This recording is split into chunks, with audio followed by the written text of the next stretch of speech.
Before we talk about the visions too, I want to read a little bit more from Heart Spoon, the heart's utmost need.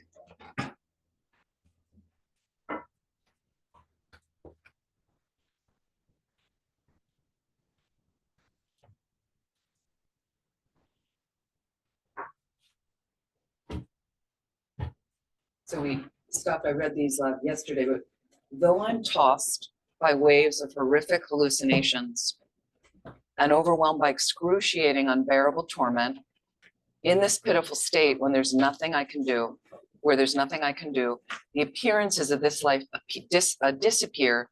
This is going to happen to me.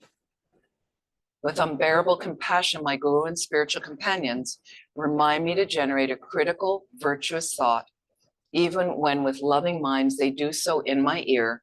It only adds to my intense despair. This is going to happen to me. So one of the things they say is the mind, very subtle at the time it's dying, the time the body's passing away, the mind's transitioning, most subtle mind, most subtle experience, is they say it's very important what is on that mind at that time. So it doesn't mean you can lead a horrible life and be miserable and be horrible to people. And then that virtuous thought you have at that moment, it will have an effect. It will have a positive effect on your rebirth and on the transitioning experience of the bardo, the in-between state.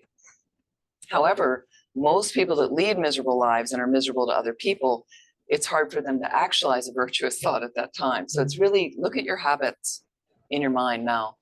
But that can happen. That can happen. So that's why they say remind people, like people, sometimes we've done this with dying people in our communities. Rinpoche said, say in their ear loudly, like, remember Rinpoche, think of your guru, take refuge. You know, like to try to remind people to go to their Buddhist practice, because other visions could be coming up, who knows, and other imprints of whatever they're habituated with in their mind and can cause a lot of distress. So that mind at the time of death is very, very critical place right there to try to actualize, maybe try to get the Tonglen giving and taking meditation going. If it's at the very least can do that, is incredibly beneficial for the mind. With a rasping exhalation from my throat, the movement of my breath builds to a frenzy and then breaks like the string of a violin. The end of this life comes to a close. This is going to happen to me. This cherished and dear, lovely body is called corpse, disgusting, rotten, and putrid. This is going to happen to me. It's time for this body, which can't bear even rough bedding, to be laid out naked on the cemetery ground. This is going to happen to me. So, and the other thing about the breath, so if you've been around people that are actively dying, again, there is in a slow death, the inhalations become much, much more shallow and huge space sometimes in between from the last exhalation. And you almost think they died and you're watching and your chest is not rising. And then all of a sudden there'll be another little slow inhalation. But so the exhalations become elongated, much longer. They are raspy. They can be very broken up and coarse as that person, as that final, more grosser wind is finishing. Very natural process. Okay. And then it's just like the break, that string of the violin, you know, and then suddenly there's no additional inhalation. So we in our system then say, declare clinical death. That's when we usually say they died that moment. Buddhism, there's a whole internal scene going on. It's time for this body, which can't bear even the prick of a thorn, to have its flesh cut to pieces and thrown to vultures and dogs. This is going to happen to me. Okay, so that's not likely. That's a sky burial. Okay, that's not likely going to happen. But we will have the next verse of the lice and things like that if you're going to be buried in the ground. So that they're referring to a sky burial. And when I mentioned the one I witnessed, just extraordinary. I mean, it was quite extraordinary of how the spiritual ritual, they took the two bodies that day. They do sky burial every day, they said, at that Gompa outside of Lhasa.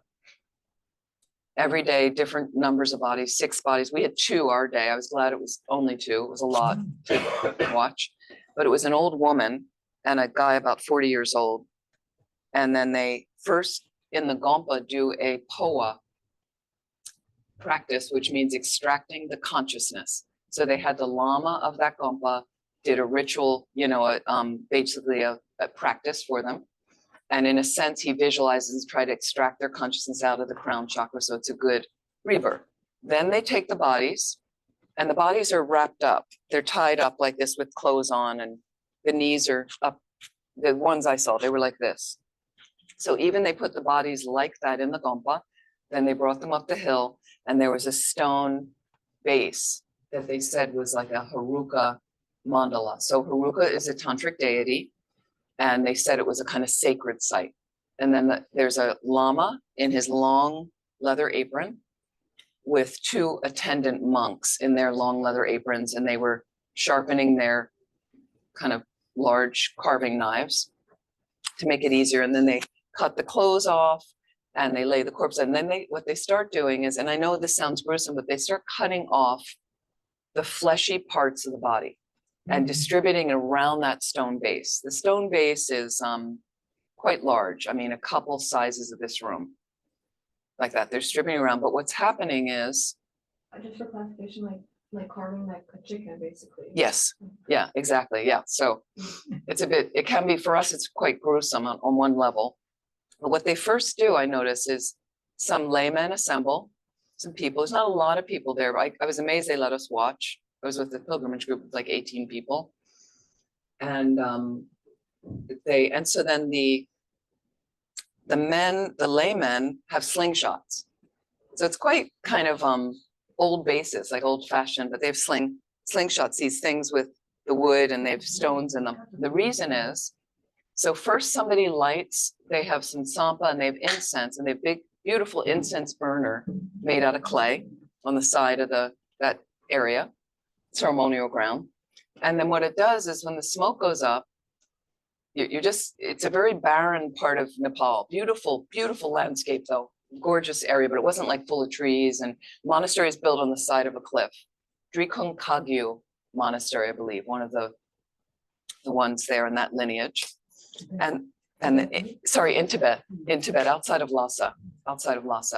And then all of a sudden with the smoke rising out of, I don't know where, but obviously nests and caves, and about 300 vultures flew in. So this happens every day. They know this is their feeding, because vultures eat decaying meat. They don't eat regular flesh. Suddenly I'm watching, and these gigantor birds are flying in from everywhere. I didn't even see the nest, but they come. And there's like 300 assembled in their pecking order. So the big birds are first around the circle, and the little ones, the younger ones. And around the outside are dogs. Okay. And they know this ritual, they know this routine. So what the men with the slingshots are doing is holding the birds off. The birds know. It's a little sacred dance. Birds kind of know they have to wait, right? Because by the carving and the taking these fleshy parts of the body and distributing it, more birds will eat. If it's just the bodies, only a few birds are going to be able to get on the body. So purposely to facilitate that, and they distribute, and it looks pretty heavy at that point because it's decaying flesh. So I would have, had I known, and now I know, but I would have asked my group to get a handkerchief and cover it. I would have had some lavender oil or something so they could breathe that, because that stench stayed with me for 3 days. It's one of the worst smells ever, decaying flesh. And it just hung out somehow, and so you could at least do that. There were some of our group that left at that point. If you leave during that point, you're just revolted.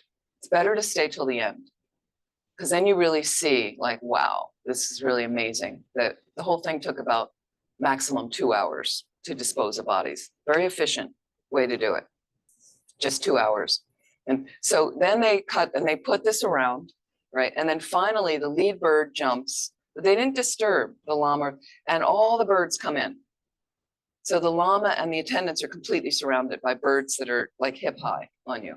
So it could, but they're not interested in the llama and the attendants. So they just want the flesh. And then the llama and the attendants would slowly move out. Birds came in on on the bodies and on everything else for 10 minutes. The basic flesh completely gone in 10 minutes, the birds. And then the slingshot guys come in, pull the birds back out. The birds know, they go back out. You know, otherwise they're going to get hit with a stone. They go out. The llama and the attendants come back in. So all the flesh areas are gone, done, but the bodies are still there. So it's mostly skeleton, with some ligaments, whatever, you know. But again, the old woman, obviously more brittle bones and stuff. She was on my side, that corpse. So with the birds and all their activity, her skull got detached from her body and rolled right out to me. That was my precious little teaching of like, are we this body? Or not to have as much attachment, because this is what you will end up being. This is what it's going to be. Whether you're buried in the ground, you know, whether there's flames consuming it, just comes down to that. It's just a body that we're traversing through in this form, doing our work, hopefully evolving the most subtle mind, our mind, the imprints in our mind a little bit better, like that. So she came up. So then what the Lama does, they take the bones and all that, and what they're doing is, then they're pulverizing the bones, not the skull. They take the skull, put it to the side. They pulverize the bones with these big mallets. And the reason is, and then they mix that, so it's very fine. They mix it with tsampa, which is roasted barley flour. It's a big staple in Tibet. And they grow barley. And it's quite delicious, for especially good to eat in high elevations, like a porridge you can make. And they use it for all kinds of things.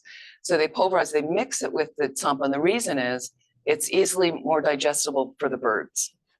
So they pulverize the bones, and then again, that goes on for a little bit. And then the birds come back in, the llama and the attendants move out, and 10 more minutes and all that's gone. And all that's left is a skull, 2 skulls. So then what they do is then the birds wait, and then there's a representative from the family. So the family's not there because you don't want to see your relative cut up, but they send a representative, and the representative of the Lama showed the skulls to them. And the woman had a couple holes in the top of her head, and the man had 1. So he was saying that the poa was successful to extract the consciousness to a better rebirth. Sometimes they can do like that. And then the attendants would go back, the family representative would go back to say to the family, it was successful, it was very good. And then the Lama took the mallet and just right on the skulls, pulverize the skulls, mix it with tsampa, put it back out on the sacred ground, on the stone ground, and then the birds would come in, finish, right? 300 birds, slowly gone, go back to their nests, fed. And the last thing is the dogs would come in and lick up the rest. And it was like under 2 hours. And all that's left is a little pile that was piled up on one side, the clothes, the ropes that bound them. I think the scalps they took off first because the birds don't eat that. That was it. These are 2 lives, 2 people that had dynamic lives, whatever. This was it. And off they go to the next thing. So, and then, so I was amazed, you know, I was really, by the end, I was like, wow, that is something. For me, it was so efficient, so eco-friendly, all these animals ate and totally cleaned up at the end. Wasn't a speck of flesh left. And, you know, so then when I got back to the States, Reba Rinpoche had sent me on a little bit of a mission in Tibet to meet his family and bring some relics home for him. And it was a little bit of a thing at one point, but I managed, so he wanted to hear about, he told me to go to some places, but I was leading a group, so I had to kind of do it a little quietly. And then when I got back, I brought back this one sacred purba knife for him that he wanted and from his family. And so then he said to me, and I'm making my prostrations across the room, I'm barely done one prostration, then he wants to hear about the sky burial. And then he says to me, you know, right away that I said he heard I did a sky burial, and he said, "Oh yeah," and wasn't it really disgusting when the birds went into the intestines, and didn't that smell like, you know, like he just went, it was so funny how he just ripped right in there about, wasn't that disgusting, that part of it, and also trying to get us to, I think, see this over attachment we have to our body. And so sometimes if you're meditating on, and especially your most loved one, your attachment, And especially if you have a new relationship and there's all that excitement but your kids and all this. And then when you really come down to what is made up in their body, there's not much to be attached there. So that can be another meditation, to cut attachment like that, especially to a person. And it's really helpful when you do think about that. Do think about that. Let me just go back to our text for a moment. Okay.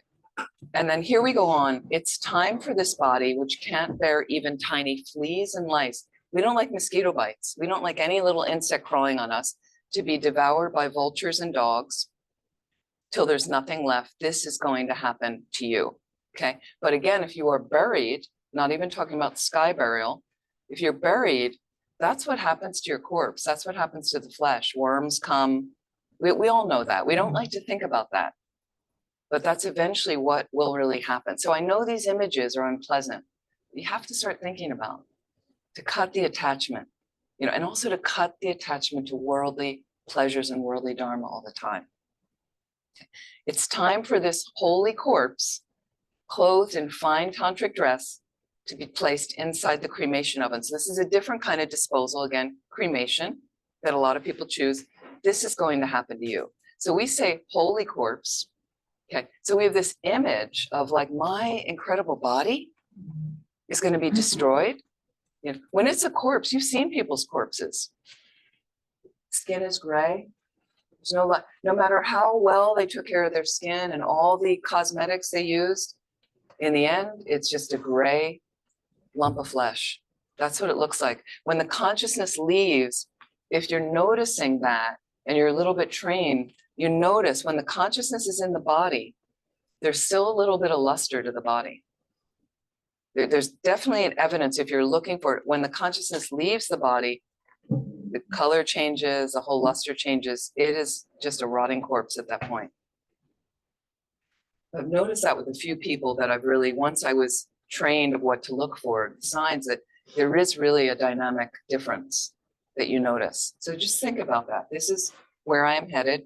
It's time for this body, which can't bear even the fire of a stick of incense, to be burned amid a mass of flames. This is going to happen to you. So when you accidentally, you're lighting your incense with the lighter and then you get too close and it burns your finger and that little moment is so painful and so uncomfortable. But if you choose cremation, this is going to happen. This is going to happen. And so this is talking about the one asterisk here. A High Lama's body, they dress in beautiful ornate brocade, tantric dress, and they cremate like that. So I've seen some of my lamas cremated like that. And you might be in, they often, if it's a burial, I had to pick out, outfits for my mother and father. I wanted my father in his best suit, my mother, people do that and want them to look nice. And then that's all. It's finished. It's time for all my flesh and bones entering into the roaring flames to be burned, and then just the ashes of the bones to be gathered together. This is going to happen to you. It's time for this body, which can't bear even thick clothing, to be buried in a narrow pit in the earth. This is going to happen to you. It's time for the late or the deceased, as they call you, to be said at the beginning or end of my sweet name. This is going to happen to you. So there you might be in a bardo body at your memorial service. You may be able to witness or be attached to that. They say sometimes very beginning of the bardo, this in-between state, I'm going to talk about in a moment. Okay. They will, you might be hovering as a bardo being. A bardo being has a more subtle body. It can pass through walls, right? But sometimes they're attached and they're hanging out and wondering, who are they talking about? Why are they talking about me like this? I'm right here. But you can't interact with those beings. Can't interact with those beings. So it's sometimes a point of confusion for beings if you're not clear. So sometimes they say it's helpful if you're sitting by a corpse, right? In the very beginning, as the consciousness is there, explain to them what is happening. You've just had your last exhalation. I've done this with people. You've had your last exhalation, right? So focus on your guru, focus on your practices, or I'm doing their practices with them while the consciousness is still there. You know, explaining, helping them walk out. You know, you have died according to our system. You know, let go, whatever visions, whatever frightening visions are appearing to you, they don't exist inherently at all. Just an inner aspect of your mind. Let it go. Let those inner visions. Think about your guru. Think about bodhicitta. Think about Tonglen. If you have any experience of suffering, any confusion, take everybody else's suffering on. You can, these are things you can say to somebody to usher them through in the confusion. You can even talk to the corpse after the consciousness is left. Keep talking to the person. There could be around you somewhere, not necessarily in the corpse anymore. So they say sometimes helpful to talk to, especially if you are the closest person to that person. Guide them through it. Help them get through what they may be confused, not sure which way to go in the bardo. Happens a lot for people. So they go to this memorial service, they go, what are they talking about? Why are they talking about me that way? And you come up to people, hello, they can't interact with you. It's time for my room to be filled with the sounds of the weeping of my affectionate close friends and my servants. I don't know how many of you have servants, but okay, my close friends, right? This is going to happen to you. So again, there you might be in an experience in your in-between state. So let's say the consciousness is left, but you're in-between state hovering there. People are crying. You know, it's confusing for you. It's upsetting for you. These are the people you're most attached to. So think about this. This will happen to you. This is definitely something you're going to go through. It's time for my hats, clothes, and possessions to be distributed in every direction with nothing left. This is going to happen to you. Okay, so what I've heard is, I'll see if I get time to go into this. I'll bring this up a little bit after the lunch break. Pema Chodron has a newer book on death. It's a wonderful book. I love her books, The American Nun. And talking about that what happens is you organize, you have a lot of belongings, let's say. Maybe some of you don't. Good for you. If you have a lot of belongings, but there's also people that in your belongings, okay, I'll give you an example. I took a lot of regular photos at one point in the old days before we had phones. And fortunately, I was able to organize them in photo albums, which people have. You have photo albums from your family, yeah, labeled. And I just was able to label them and it's easy to look at them, but they're not labeled really individually of what this is. It's my photo album, you know, I know what they are. But who's really going to look at those? Because sometimes people look at them. They come to the house, they want to see. But, you know, it was more for me. And when I was at centers, people wanted to see the old centers and what we were, this retreat and that retreat, things like that. Okay. But what people are going to be doing is they're going to be looking at that. I died. They're going to be cleaning my stuff out. They're going to be chucking it out. Nobody needs those photos. Nobody wants those photos. You're going to be okay with that? Yeah. Okay. Because that bardo experience could be witnessing some of that and be very, very distressed. But I organized all that, my card catalog of the recipes that I went, and that was my grandmother's recipe. And it really can distress you in that in-between state. Better as life goes on. I know people, we call it downsizing, right? Have you heard that word? Yeah. Downsizing, you have that word in Dutch or in your language. So think about downsizing. Think about doing it now. You could do it gradually, right? Some of you may not be ready for that, but also it's something when you're younger, think about what you are accumulating, right? My niece jumped on it at age 30. She's about 33 now, I think. She kind of got it in her late 20s because she saw the task that her father, my brother, is going through. I will label him kindly, because I love him so much, a collector, if you know what I mean. He's a collector. We have some collectors in my family of older generations. He says genetically it was passed down. And you know, you say you got the gene. He goes, I got 2 genes for it. So it's hard for him, but now he realizes, and he saw what I did with my parents' house, which was not big, fortunately. But my mom had that gene. She was a collector. So I was the one who cleaned out the predominant parts of the house, the attic, the basement, the closets, the crawl space. All that is emptied, pretty much. The furniture's there, but everything else is emptied. So he saw for years what I went through. Time consuming, laborious, and emotional. And emotional. It's my parents' stuff. I really tried to honor them. I tried to get them to do it when they were alive. Wasn't happening. They did a little bit of it only when I was there, like bringing a box down and saying, can we please go through this box now? Could you guys go through it? It's your stuff. They wouldn't go through it until I would empty and hold stuff up. Do you want this? What about this? You haven't seen this in 20 years. Do you want this? So it's laborious. You don't want to leave that to your kids. You don't want to leave that burden to nieces, nephews, friends, or others. It's a pain in the butt. And what most people will do if they're not that connected to you is they're going to just load it up and off it goes into the trash or to some thrift store if it's valuable. But just there's your stuff. Nobody cares. Nobody wants it. Right. But you may be hovering as a Bardo being and it may really disturb your mind. So do the work now. I was so impressed when I heard years ago, there was a Lama, a Geshe that died at Tushita, Dharamsala, our center in Dharamsala, and he died there. And then I heard that now Tibetans may have, the older generation may have had simpler lives and they couldn't take all their belongings with them and they just had little rooms to live in if they had that, and sharing rooms. But when he died, he had his second set of robes. We're allowed to have 2 sets of robes as a monastic. His second set of robes on the shelf. And he had one ritual piece of something that I have the same piece. He had that and like a few photos of deities and like some rosaries and very minimal. You know, when I heard that that's all that he left, I went like, may I be there when I die. May everything will be distributed before that. And the other thing you can do with your things, if you have ritual things.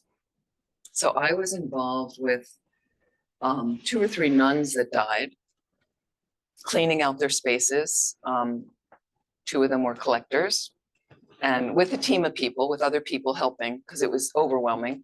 The Dharma notes and notebooks, books, all that. That's one thing, the library. But they had altars of beautiful statues, beautiful things, and no indication of where any of these things came from or who gave them to them. And it would have been really nice because I knew some of the things were really incredibly valuable, like given from His Holiness Ling Rinpoche in his last life, or the Dalai Lama, and we didn't have any. And I tried to get 2 of these nuns. For years, I tried to get them to just put a note under it. Where did this come from? Can I write down? No, don't touch that. You know, can you just write down where it came? They tell me the story about it, but then we couldn't really record. They didn't want to, you know, so I tried to remember what I remembered from them, but why not put it like my statues have, some of them have underneath taped on, who gave it to me? If it was given to me by a High Lama, who gave it to me? And then who I want them to give it back to, like things that you can have things like that. So it's just easier for the people after. And then they're not also just chucking out something really valuable. They didn't know this relic thing was, you know, a piece from, you know, somebody like that, Lati Rinpoche or something like that. So this way, try to label those things. It'll make it easier. You can label a Tonka, back of a Tonka given to me by so-and-so Rinpoche. Like that. And then you can say, I'd like it to go to, you can designate a center you want it to go to. And that way they have the lineage, they know it came from Lama Zopa Rinpoche, center could benefit, can be really, really helpful. So think about those things. Think about your stuff. Okay. Then what's happening, our internal experience as these subtle winds are dissolving, and you have this sheet of what happens, okay? What happens, and this is first your internal experience, okay, that's actually happening while the consciousness is still in the body. And some of this could be happening before your final exhalation. It varies. It varies.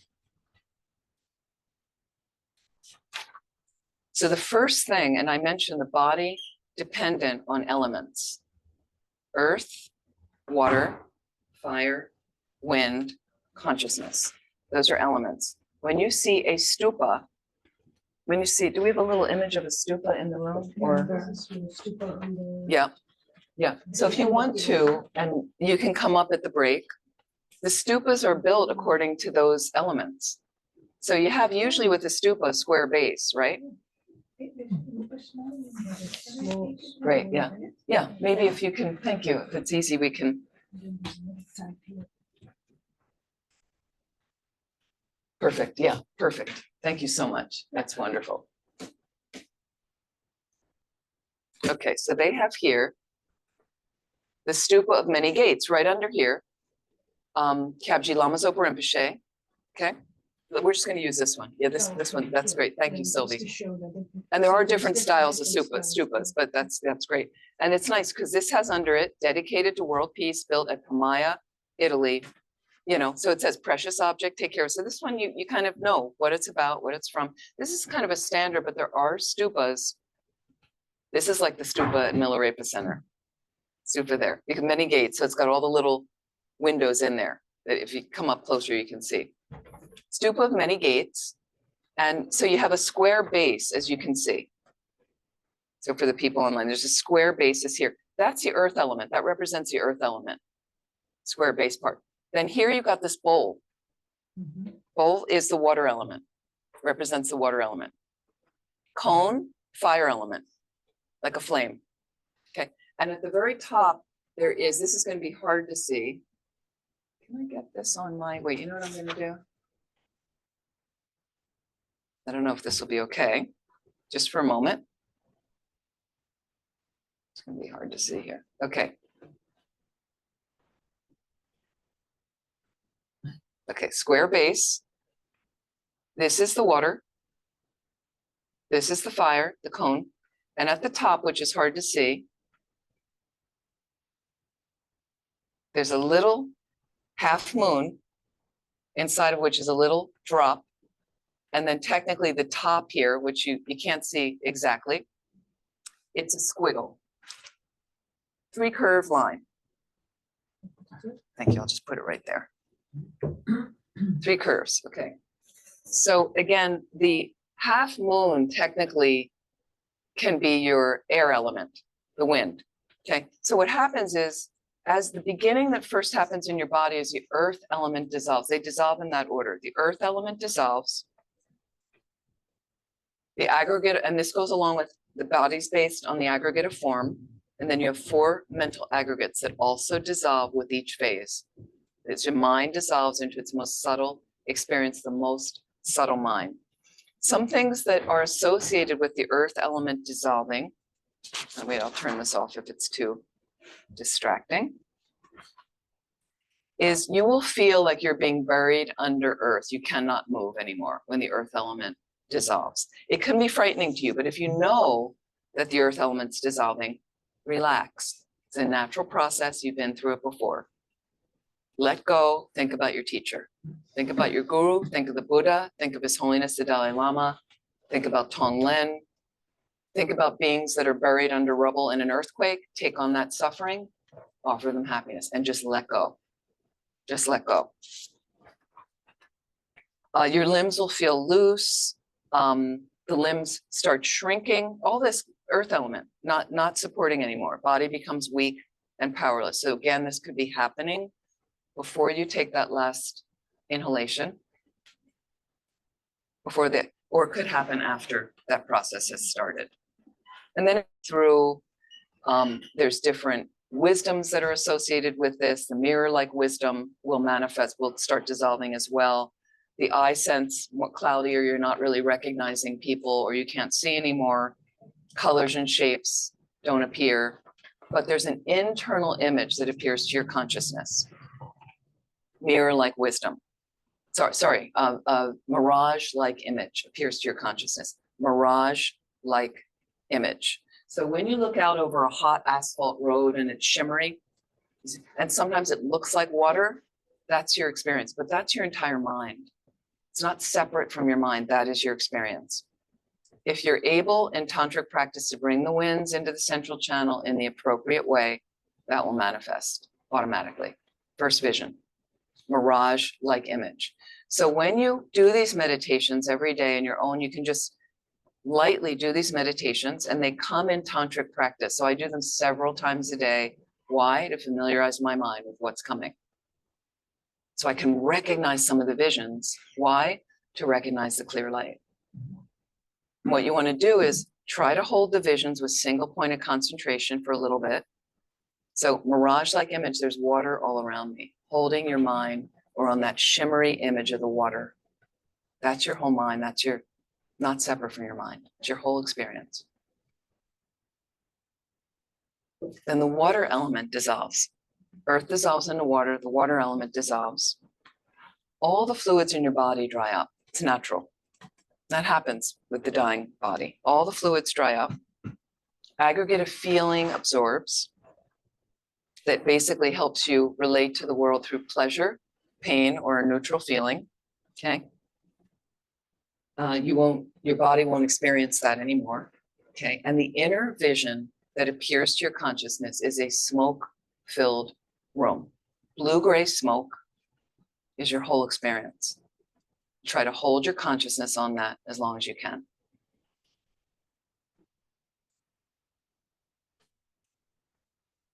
The fire element dissolves. If there's any ability of digestion at this point, that would cease because that's all the heat in the body. And the heat starts absorbing in the body. Aggregate of discrimination absorbs. If you are still able to have an inhalation, you're not mindful of anybody around you, anything like that. Inhalation at this point, if it's still happening, is extremely weak. Exhalation, much longer, lengthier, stronger. Smell would dissolve at this point, and the inner vision that you have, not separate from your mind, is sparks over a large bonfire, that fireflies in the night sky. That's your whole experience. And what you're trying to do as you're doing this meditation, which you can do gently if you'd like on your own, at home, whatever, is fireflies in the night sky or sparks, okay, from a fire. You're focusing on the sparks, and then you're trying to remind yourself as you focus on this vision, I must not miss the clear light. This is a reminder for me that the clear light is coming. Must not miss the clear light.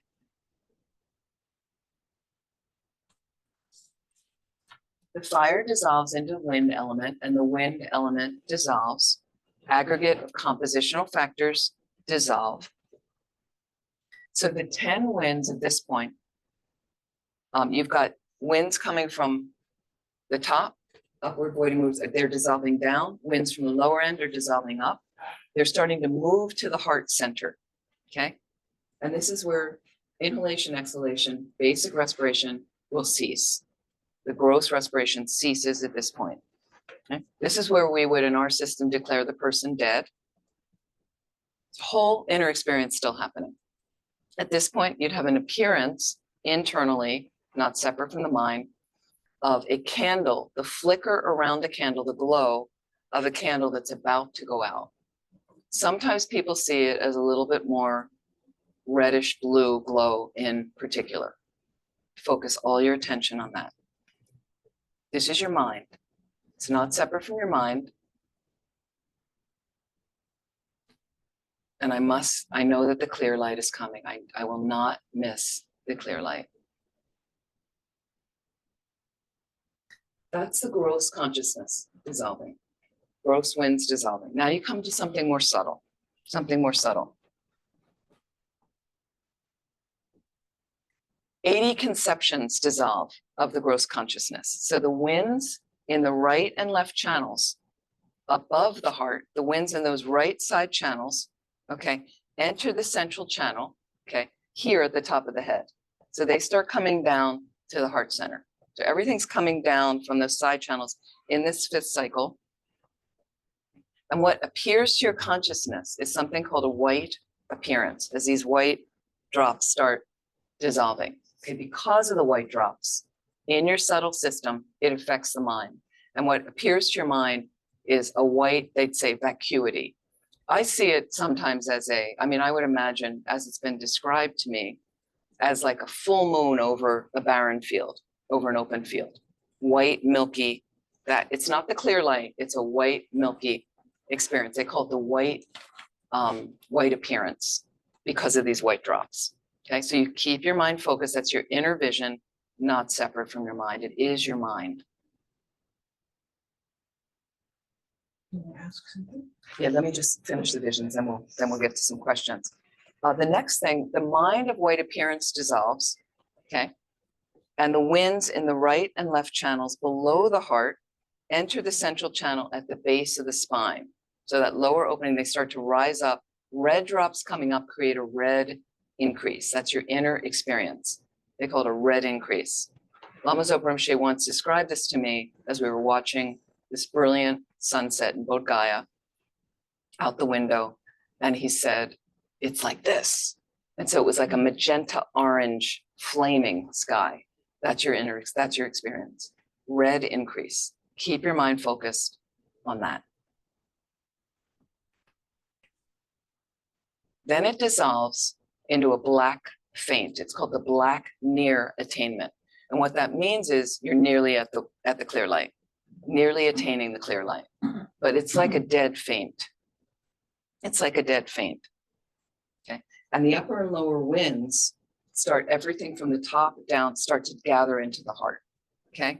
And they say there's an indestructible heart in the center of the subtle energy system, that heart chakra. There's an indestructible drop that contains your mind in its most clear, most subtle experience. Most subtle experience of the mind is there. Indestructible drop starts to open. Okay, so the winds dissolve there into that drop. Okay, and you have this dead faint. Some people really actualizing the meditation will pass out at this point if you can't control your mind better. Dead faint. You just black as black can be. That's your whole experience. That is your mind. Knowing, reminding yourself, the clear light of death will arise soon. Okay. Then the black near attainment dissolves. All the winds dissolve into the very subtle, they say, life-bearing wind in the indestructible drop at the heart.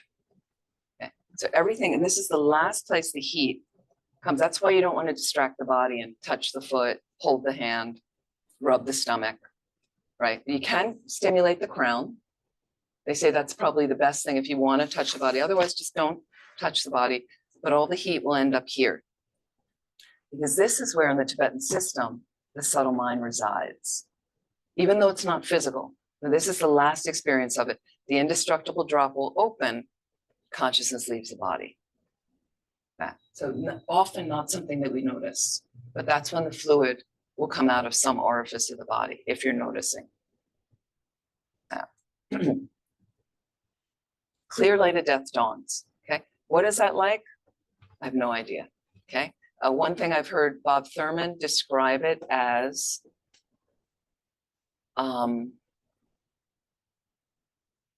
let's see, like a clear transparency, a brilliant transparency, if you can imagine.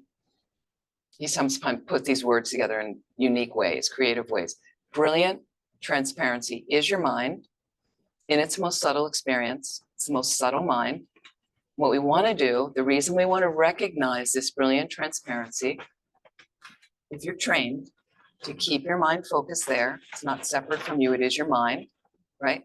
And any idea you have about emptiness, meditate on it there to actualize higher states of realization.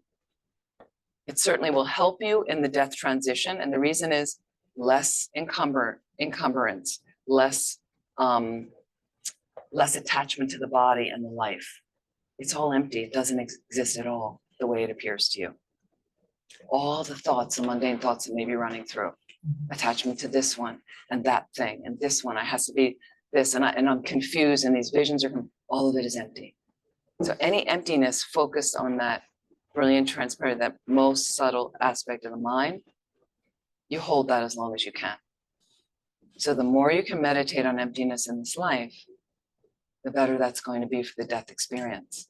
Less attachment, less aversion, less fear, less grasping, less confusion. Okay, and over they say great meditators can actualize and hang out in that state for days, a couple of weeks, 3 weeks. The body doesn't degenerate. Consciousness hasn't left. They're in meditation. Okay. And then eventually indestructible drop will open, consciousness will leave, and it goes into an in-between state called a bardo. Bardo means in between. It's a Sanskrit word that means in between, and you become in a more subtle body. You do have a bardo being's body, but it's more subtle than this. That's why it can go through doors, go through walls. And basically what happens for an ordinary being is the seeds that are in that most subtle mind, that's what reincarnates, the seeds in that most subtle mind. But they're going to actualize, they're going to force you to be searching for the rebirth that you can take connection with based on those seeds. What have you caused in that mind? That's the kind of rebirth you'll take. And what that uncontrollably, you search around for the next form. If you have really good seeds, you're going to take a good rebirth, human rebirth, good family, great situation to practice Dharma. If you have a lot of negative seeds in that subtle consciousness, could be a lower rebirth, like that. And then you go through transitions of every 7 days. There'll be a mini death, not as dramatic as getting out of one form, but there'll be mini transitions until that consciousness at 49 days, absolutely, the Tibetan system says, you definitely will take another form and start that evolution generation all over again, based on the karmic seeds in that consciousness. That's why we need to get active now, making sure the imprints are positive ones. Everybody okay? Sylvie, question. Actually, I think it was already answered. Actually, when a person is clinically deaf, that would be the transition from the flickering light towards the white vision, I think, no? And the mind becomes more subtle. Is that Yeah, or it when could we see be the person has flickering. passed away? Yes, yeah, that When the usually is flickering when, is out, and then the yes, white vision comes. I would say for the most part, because that's when the wind element has dissolved and then there's no more respiration at that point. Rare. I mean, I don't think there'll be any respiration. Sometimes the respiration will finish before that, but generally then that's it. And then definitely we'd say they're dead. Yeah.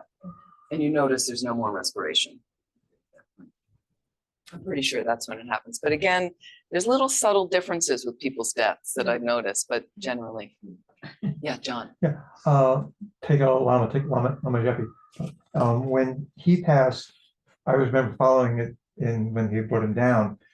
It was several days in between when he took his last breath and when he actually had to release the fluids.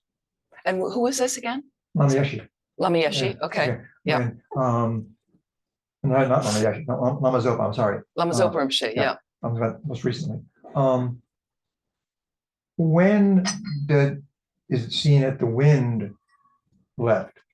Was it when he was officially seen by Western science as dead, or when he actually had the fluids release? Because that was like a 6-7 day period, wasn't it?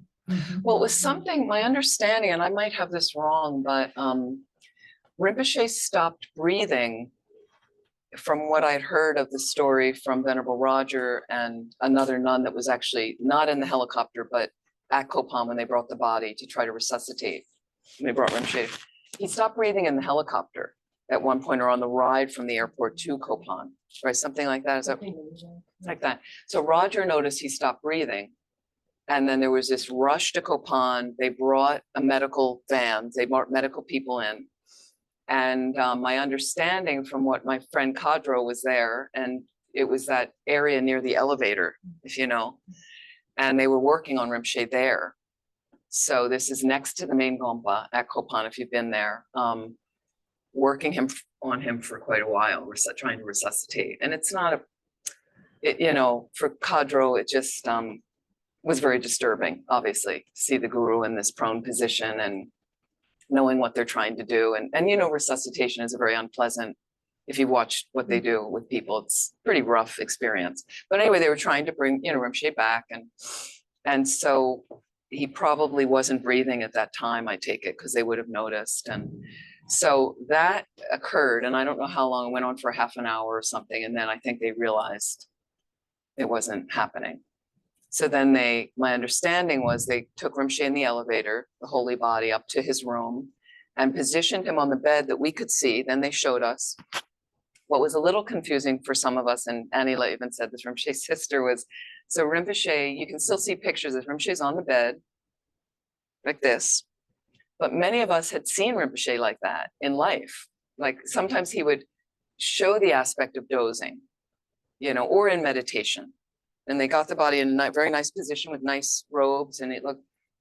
And so Anila said when she saw Rinpoche, and she actually came to see the body like that, and she said, she kept telling me, she said, and then I want to wake him up. I wanted to keep putting, she goes, I've seen him like that, but I wanted him to wake up, and I wanted to poke him and wake him up. And I think a lot of us felt that way, like, okay, so Rinpoche, wake up now, but then he didn't. He was, so again, what I don't know is, my understanding was it didn't go for that long of when the consciousness left the body. He actually transitioned pretty quickly. Today, on Friday. Yeah, something very, very quick, a couple of days. And I really think he did it for us personally. He did everything for us. There was no thought of himself ever. He did it for us because for me, I thought it was a positive sign that he would come back soon. That's what some of us thought, that was a sign that he'd be back quickly. So Again, I don't know. So if it was 2 days, would that feel that the 2 days was the transition between the wind element and the candle going out, and then actually the clear light? Yeah, you could say at that point, the wind element would have happened before when his breathing stopped. Right. So that either flickering light. helicopter or when they're doing the EMT work. Yeah, when they're doing the EMT, and that would have ended there. He might have had those inner visions already. And then the next more subtle mind was happening. But because he was a highly realized being, he really controlled the whole thing and could have been. But for ordinary beings, things I have heard, there was a young guy that turned up once at one of the centers. I wasn't there, I heard about this. And he was new to the Dharma, didn't really know much Dharma, but had some karma to meet with Rinpoche years ago. And somehow got a meeting with Rinpoche and started to say, I don't know, but I'm having this experience where I'm seeing water everywhere. My experience, I'm seeing, and then Rinpoche said he was already experienced the first death thing. He was dying. He was young. He didn't have any disease. It was just karmic. The karma in his mind was causing him to see a mirage-like image. But whatever he described to Rinpoche, so Rinpoche stayed up with him all night, and they did practices and whatever. And Rinpoche, and because of the practices the guy did with Rinpoche, it's the guy doing the work with his mind. Then the visions went away, and then the guy went on to live. But he might have died. For what reason? No clinical reason, but because the karmic seeds supporting the life were ending. And then Rinpoche obviously could see that and work with him. And then the visions went away, and he went on to live, and people said he was fine. So you don't know, but there are some signs of, and people do get signs, right? It's interesting. A friend of mine at Vajrapani Institute many years ago passed away, died in an accident. He fell off the roof of a house he was building. He was part of that community, but he died in Hawaii at a house he was building for he and his wife.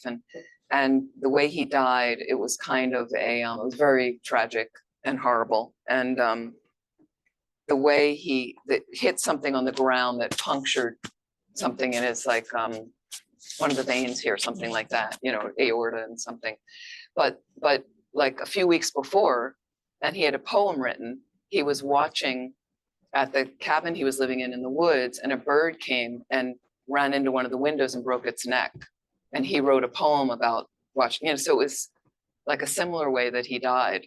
Like, it was really tragic. I remember my brother-in-law, who died suddenly as well in a tragic way in England some years ago.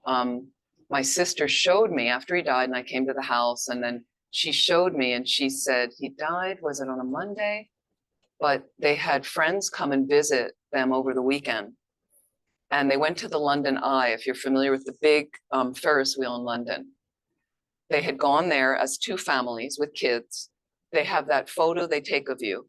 And, you know, they take a professional photo and then you buy it at the end. And they bought the photo, the two families in that one pod. So there wasn't anybody else, it was just them in the pod, but there were like 10 people in there. And then I looked and she goes, this is the last photo of him taken. She wanted to show me a few days before he died. And I looked at the photo and I just got, you know, the hairs on the back of my neck. And I looked at the photo and I went, oh, I said, look, he's already leaving. So everyone in the photo is on the right side of the picture in light. There's more sun coming in the photo and he's on the left in a shadow. It's so obvious. I mean, when you saw it, and she didn't notice it at first. And then I went, look, he's already going.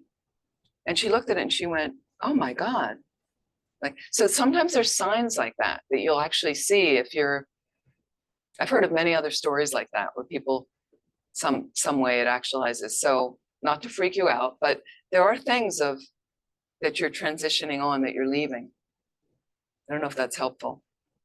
Yes. I wanted to ask, like, how does that work if one is, for example, pronounced brain dead?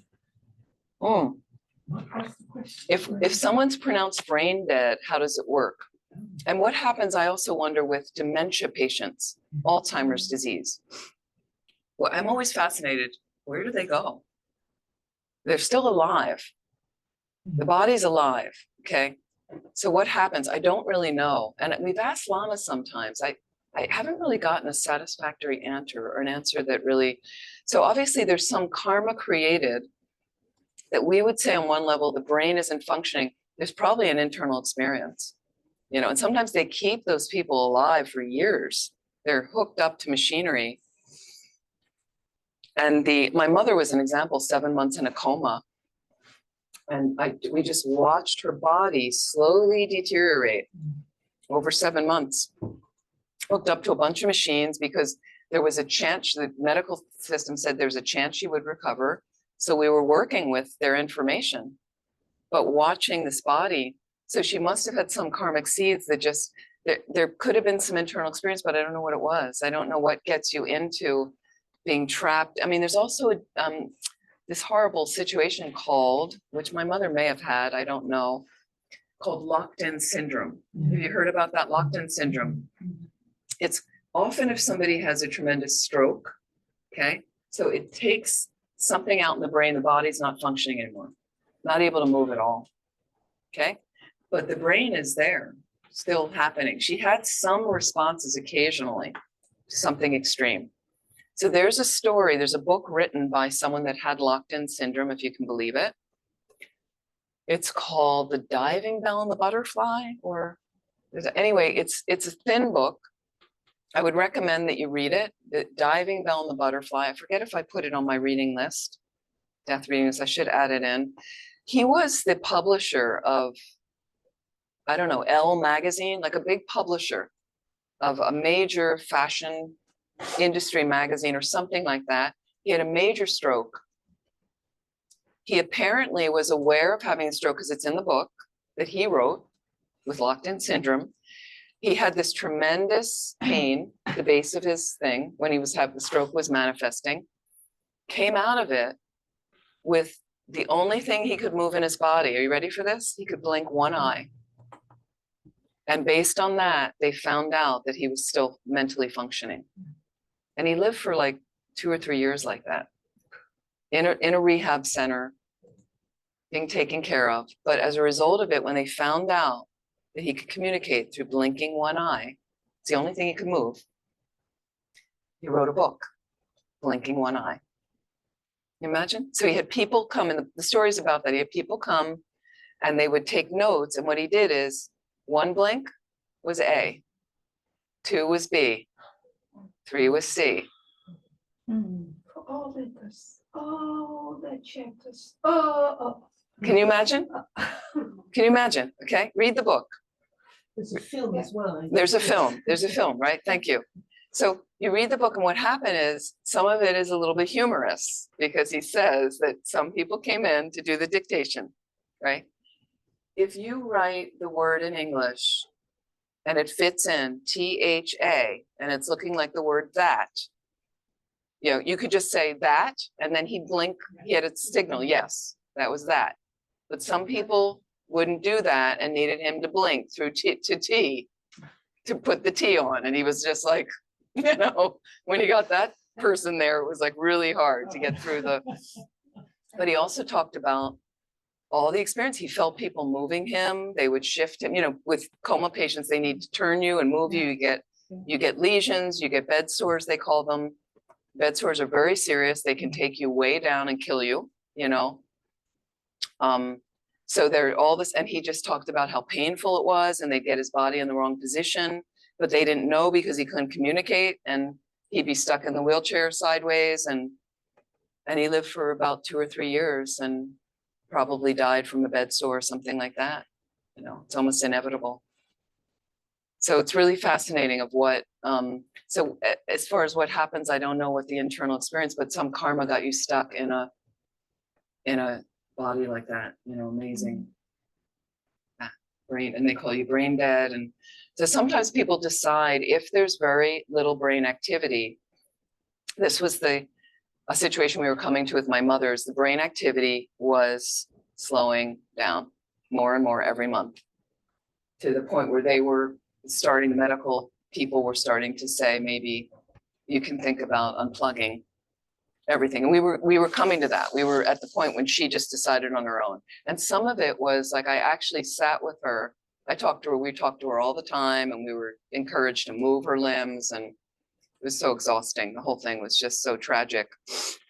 But then we were at the end, I remember the last couple of days where her breathing started to change, and I was talking to her and saying, Mom, if you want to carry on, we are, because that's what she wanted. She wanted by any means possible. I said, we are here with you. We will keep fighting and we're doing everything you wanted. So we're going to continue that process. But if you would like to let go, perfectly fine. You know, everything is good. Everything is fine. Just let go. We have done every possible thing. And then she just slowly kind of went off like that. The breathing just changed like that. And so it can be helpful to really talk to the person and assure them. You don't know what the internal experience is, but again, you can remind them of positive things. If they're not a Dharma person, you can remind them of happy times you've had, of what a great mom she was, like how she just did everything for her kids, and what great lives we have because of her, and just, you know, keep reassuring of happy memories and things like that, that I think could be helpful. That like that. Any last question before we take a break for lunch? Yes. Yes. About not touching the body. What is the time part? Because if somebody dies in a hospital or in old people's home, quite suddenly they call a wire company or how you Yes. call- and then they move it. Yes. The body, and they dress it up and comb the hair. Yeah. and- So you And- can decide and you can explain if your person ends up in a certain hospital, but then a lot of times in the States now, they won't allow somebody to stay in the hospital for very long if once they're in a coma or they're dying, or they realize medically this cancer, there's nothing more we can do. They should transition to a care center, they would say. That's what they say in the States now. Okay, and then you got all your deals with your insurance of what to deal with, but that's another story. So what they do is, at that point, you can discuss with any care center, nursing home, or hospital, and we've done this. I did this with my parents, of what is their situation? Can we stay with the body for a while? Our belief system is we'd like to stay with the body. And I found, I'm amazed, the hospitals in the States with my mother, my father died in his room at assisted living place, but my mother, they were very spacious about it. And my grandmother, they just said, take all the time you need. I think they're used to people don't take that much time, but they say that they don't immediately like, we need the room, they're out of here. You need the room, that's it. Yeah, they don't do that in the States. They didn't do that with my mother or grandmother. They didn't need the room, but they were very spacious. They used to do it in the old days. We need the room, pack them up. But they didn't. They said to us, take all the time you need. Whatever you need to do. And so with my mom, we had hours there. And they rolled in a refreshment cart. I couldn't believe it. one of the best hospitals in the area. I could not believe sandwiches and sodas and juices and napkins. And like, I was like, really? Like they were supporting us to, I mean, they just let us, you know, so my sister stayed and I contacted some lamas and then I knew the practices and I made sure that was okay with my family, my dad, no problem. And my sister said, I'll stay with you and we can do. And then I just did a few hours of things and contact. And then I checked after about 3 hours. So I didn't call the caretaker yet because the caretakers come right away. And this caretaker was coming from an hour away. I knew that, but I didn't want to call them right away because I wanted some time. And so I think after a couple hours I called thinking, okay, 3 hours, that'll be fine. And then, because I thought I could finish everything in that amount of time. And that was great because then they arrived at that time. So then when I finished, I contacted this one lama that I know that does divinations and astrologer. And then he said to me right away, you know, did you do this? You know, so he just confirmed all the things I had done. And I said, yes, I did that, you know, Geshe-la, and I did that. And then when everything that he recommended I had done, and he said, okay, he goes, now, no problem. Now you can have them take the body. Sometimes he would advise, make sure they have the head pointing that way when they take the body out of the room or occasionally, but he said, no, now they can take the body, that's fine. And then he was going to do prayers and you can contact other teachers, you know, to do prayers. And then when I went home, I could do additional medicine Buddha and other prayers, which I was doing every day anyway. And then the caretaker came and then I was talking to my mother we took her body down with the elevator, with the caretaker right into the hearse. Right. And I talked to her the whole way about what was happening and as much as I could not to worry. Everything went, you know, kind of like that. And then they took her. So you could have sometimes somebody goes to the caretakers and wants to stay all night with them.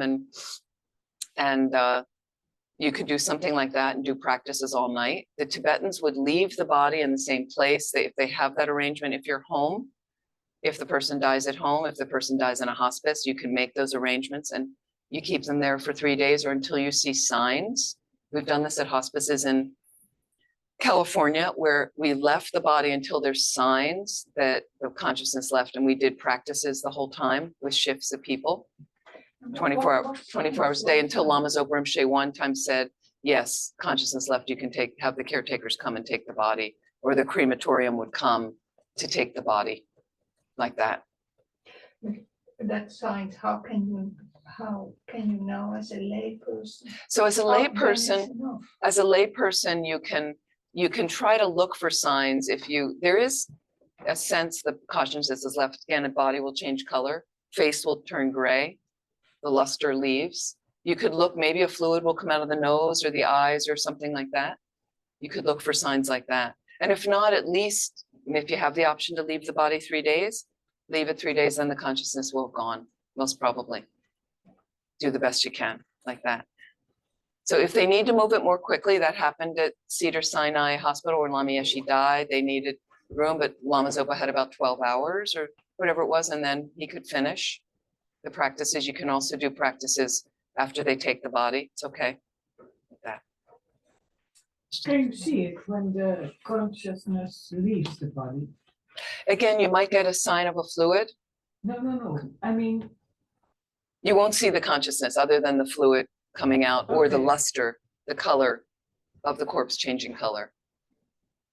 Rarely would anyone see, it's again subtle. It's not something, maybe a highly realized being would see something, but you can see at our level, we can see a fluid like that.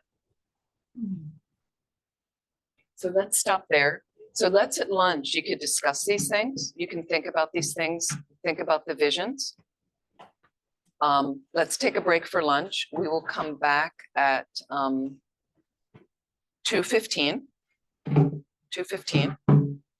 And again, try to keep the conversations focused on the death process. Any other questions you have, thinking about, again, remember the exercises. How's your bucket list going? Have you written things down? What would you like? That's an interesting thing to discuss at lunch. Are you clear on your wishes of what you want to happen with your body? What else are you writing down in the living will? How you want to be taken care of? Think about those kinds of things. And may any merit from this morning's practices and explanation, may any of this benefit us to really be prepared and get our things, our body and mind together and our papers together for the death practices and the death that is coming. So we can really actualize and use our practices in the best way possible to meditate on emptiness during the clear light of death so that we can stream our way to enlightenment quickly to benefit all living beings. Let's take a break. Thank you. Oh, yes, we can do a quick food offering for those of you.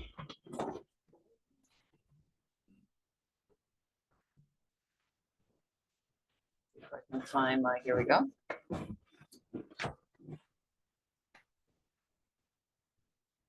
Food offering prayers.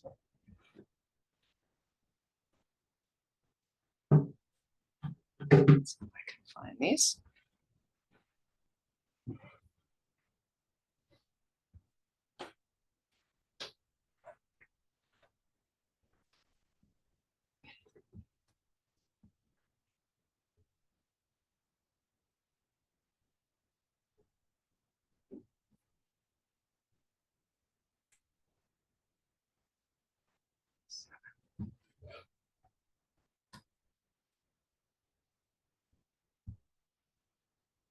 Here we go. So we're going to bless the food with Om Ahong, which is representative of the body, speech, and mind of the holy beings, white, red, and blue nectar rays coming into the food. To bless it like that. Om Ahong, Om Ahong, Om Ahong. We're going to go to this next set of offerings. The Supreme Teacher, the precious Buddha, the Supreme Refuge, the precious Dharma, the Supreme Guides, the precious Sangha, to the three rare sublime ones, the objects of refuge, I make this offering. May we and those around us in all our lives never be separated from the three rare sublime ones, continuously make offerings to the three rare sublime ones, and receive the blessings of the three rare sublime ones. That's Buddha, Dharma, Sangha. Okay. So may this food nourish us so we may nourish all others and continue our city retreat in good health and energy to get more information on how to best actualize our death experience so that we can get enlightened quickly to benefit all living beings. For that purpose, we are going to practice the yoga of eating lunch. Please enjoy. So if there's anyone here in the room, if you need a card,